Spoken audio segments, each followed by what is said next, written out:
नमः। श्री सरस्वत्यै नमः। श्री वेद पुरुषाय नमः।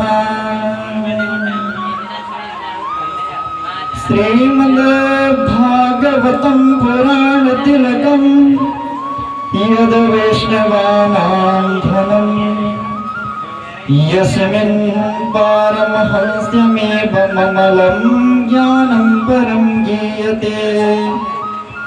यत्र ज्ञानविरागभक्तिसहितं नैष्कर्म्यमाविष्कृतं तत्क्षणं प्रपठन् विचारेण परो भक्त्या विमुच्यते नरः।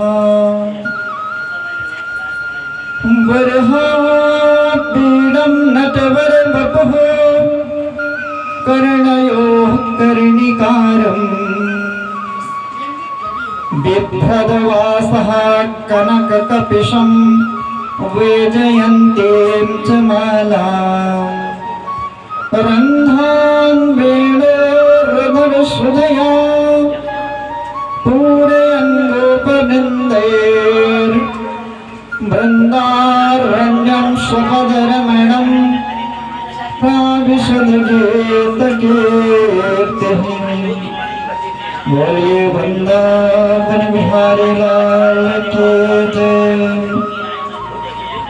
आइए हम लोग श्रीमद् भागवत कथा में प्रवेश करते हैं। आज प्रथम दिवस प्रारंभ हो रहा है। कहते हैं गुरु बिन भगवानिधि तरैन कोई जो बिरंची संकर सम होई। कहते हैं गुरु के बिना कोई भवपाल सागर से पार नहीं हो सकता। चाहे वह ब्रह्मा, चाहे वह विष्णु, चाहे वह शंकर के समान क्यों न हो। और यह प्रश्न सुनकर सूत जी महाराज प्रसन्न होकर कहते हैं प्रीति शोनक चित्ते यतो मच में विचार्यत सर्व सिद्धांत निष्पन्नम संसार भयनाशनम। कहते हैं हे शौनक जी, मैं आपको सारे सिद्धांतों का सार सुनाता हूं जो कि आपके सारे भय से मुक्त हो जाएंगे। ऐसा सार सुनाऊंगा, श्रीमद् भागवत जैसा सार सुनाऊंगा। आप सावधान होकर श्रवण करें। कहते हैं कालव्याल मुखग्रास त्रास निर्णास हेतवे श्रीमद् भागवतं शास्त्रं कलौकीरेण भाषितम्। कहते हैं इस संसार में काल रूपी सर्प के मुख के ग्रास सभी लोग बनते जा रहे हैं। आज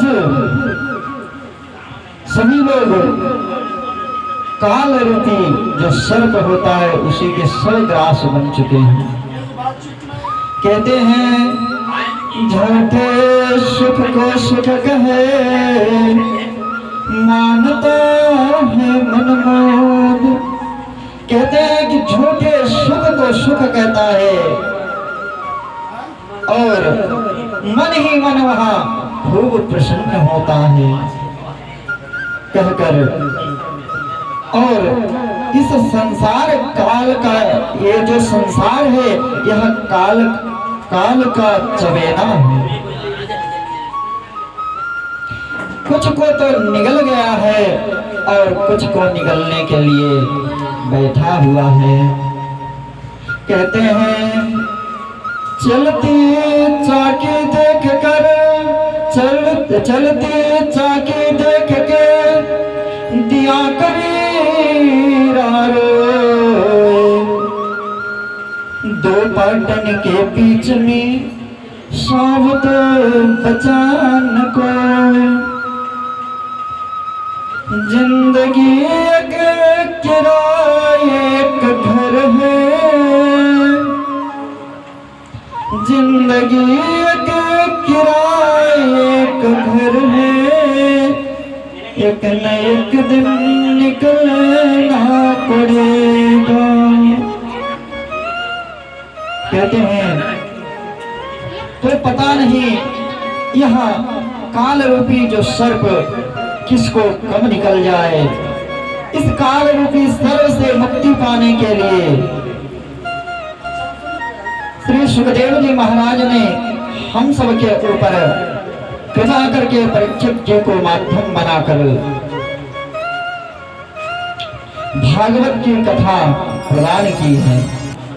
किंतु कहते हैं एक शर्त है, एक परम किंचन मनः शोध्येन विद्यते, जन्मांतरे भवेत् पुण्यं तदा भागवतं लभेत्। कहते हैं एक समाज परम किंचन, जब अनंत जन्मों के समार्जित यह जो पुण्य हम लोगों को प्राप्त होता है, तब कहीं श्रीमद् भागवत कथा श्रवण करने के लिए सुअवसर प्राप्त होता है।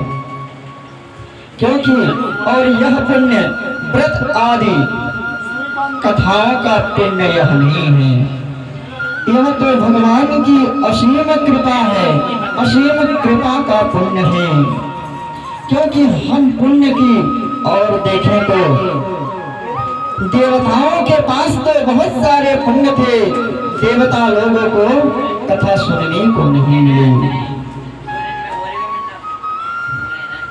देवता लोगों के पास बहुत सारे पुण्य थे, फिर भी देवता लोग इस कथा से वंचित रह गए।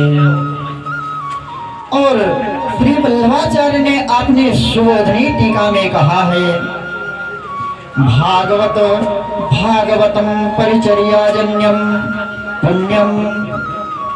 कहते हैं हमसे कभी किसी जन्म में भगवान के या भगवान के भक्तों के प्राण प्यारे की सेवा बन गई होगी, तभी हमें यह मात्र पुण्य का प्रभाव है जो कि यह कथा श्रवण करने का सुअवसर प्राप्त हुआ है। श्रोत जी कहते हैं सौनक जी महाराज से सभा के मध्य विराजमान होकर श्री सुखदेव जी परीक्षित जी को कथा सुनाने ही वाले थे कि तभी वहां पर देवता लोग क्या करते हैं, देवता लोग अमृत का घड़ा लेकर आ गए और अमृत का घड़ा लेकर आकर कहते हैं, प्रणाम किए श्री सुखदेव जी महाराज को और कहते हैं, हे सुखदेव जी महाराज, हमने जैसे ही सुना कि परीक्षित जी को 7 दिन में मरने का श्राप लगा हुआ है, 7वें दिन सर्प के डसने से परीक्षित जी की मृत्यु हो जाएगी, तो हमसे रहा नहीं गया प्रभु, हमसे रहा नहीं गया। इसलिए हम जैसे ही श्रवण किए कि परीक्षित जी को 7वें दिन मरने का श्राप लगा है, तो हम तुरंत अमृत का घड़ा लेकर आए हैं प्रभु। यह अमृत परीक्षित जी को पिला दीजिए प्रभु। तब सुखदेव जी तुरंत सावधान हो गए। सुखदेव जी तो जानते हैं कि और परीक्षित जी की ओर देखते हैं और पहले से ही जानते हैं कि सुखदेव जी कि देवता लोग बहुत ही स्वार्थी होते हैं। तभी तुरंत सावधान हो गए और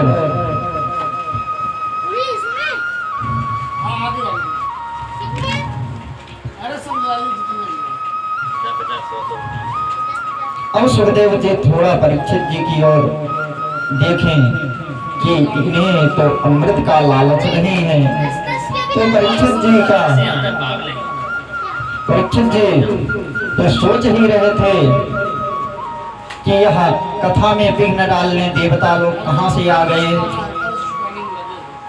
वह सोच रहे थे कि कितना जल्दी यह जाए और हम लोग कथा श्रवण करें। कहते हैं को सुधा को कथा लोके, को सुधा को कथा लोके, को काछा को मणिर महान, ब्रह्मरा तो विचार एवं तदादेवान जहाँ कहते हैं को सुधा, सुधा मतलब होता है अमृत। कहाँ यह सुधा, कहाँ वह कथा और कहाँ यह कथा।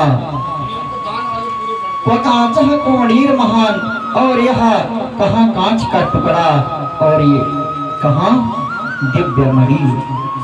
कहते हैं सुखदेव जी महाराज कि यह तुम्हारा जो तुच्छ अमृत है यह तो कांच के टुकड़े के समान है। तुम सौदागर बनकर आए हो, कहाँ कांच का टुकड़ा लेकर आए हो और कहाँ दिव्य मणि की आशा करते हो, दिव्य मणि का मांग करते हो। तुम्हें लज्जा नहीं आती। तब सुखदेव जी महाराज ने देवताओं को डांट कर भगा दिया। कहते हैं कि देवता लोग इतनी सरलता से अमृत, जो कि भगवान को चार अवतार लेने पड़े, 4 अवतार लेने पड़े, अजित अवतार, कच्छप अवतार और